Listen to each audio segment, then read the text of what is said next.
Welcome once again. Uyu munsi nkuzaniye amakuru meza kandi mashya guturuka Italy mu Butaliyani ya full funded scholarship. So kuri wowe wifuza kwa applyinga nakubwira ko hari position 200 zose. Can you feel it? Iyi ni conference izaguha support mu bintu byinshi. Urebye ni byose. Harimo ticket, accommodation, ubwo naho kuba, ibyo kurya ndetse na certificate uzakura. So iyi conference iri related cyane na food and agriculture. Bivuze ko hari amahirwe menshi ku bantu bize ibintu bijyaniranye na food and agriculture. Nakubwira itariki ino conference izaberaho. Nuguhera ku itariki 25 kugera ku itariki 27 z'ukwezi kwa 9. Don't miss.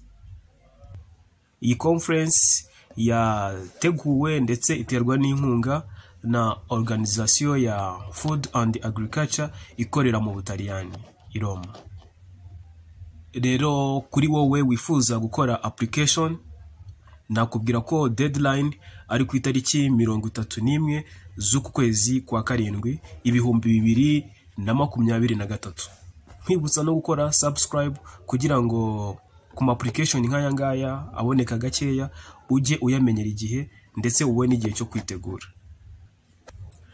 Hari amahirwe menshi ku bantu bize food and agriculture.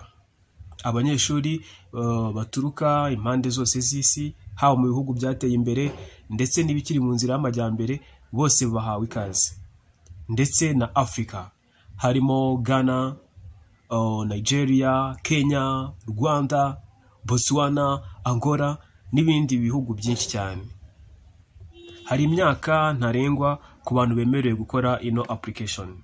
Ku muntu urengeje imyaka 35 ntabwo wemerewe kwa applyinga muri ino conference. Ndetse n'umuntu uri munsi y'imyaka 21 nawe ntabwo yemerewe. Bivuze ko abantu bemerewe gukora application kuri ino conference ni abantu bari hagati y'imyaka 21 ndetse n'imyaka 35.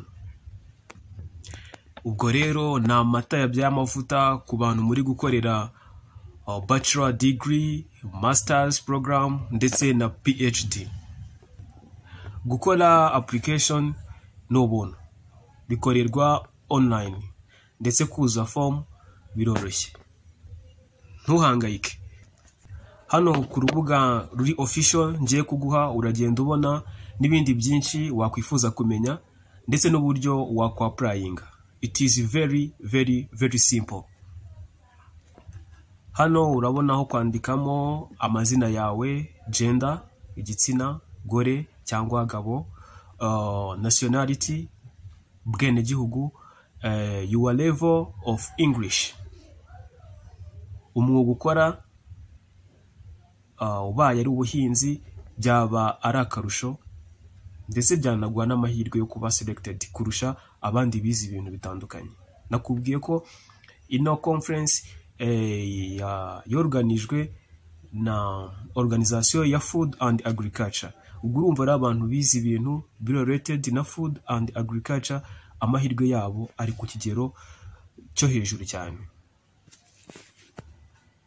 Hasi urabona aho ugomba kwa uploadinga your CV.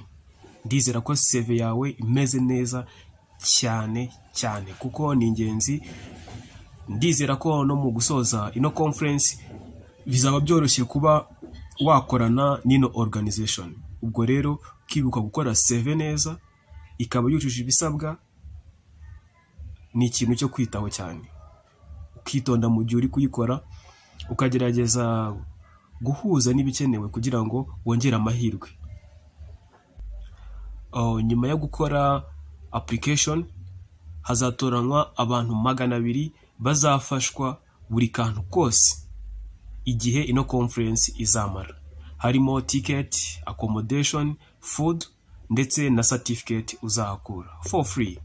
So try your chance and good luck. bye bye.